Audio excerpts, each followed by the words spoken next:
का भाव है, सबका आशीर्वाद है। एक चीज मेरी बात आप लोग गौर से सुनिएगा, गरीबों की दुआ गरीबों की बद्दुआ दोनों लगती है।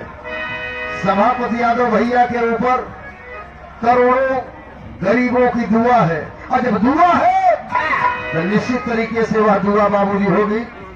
समय है, भाव है, वो चक्कर आएगा। लेकिन हमारे राजा थे, राजा सभापति यादव प्रतापगढ़ के बनेंगे, तो इसीलिए एक झेलात होई है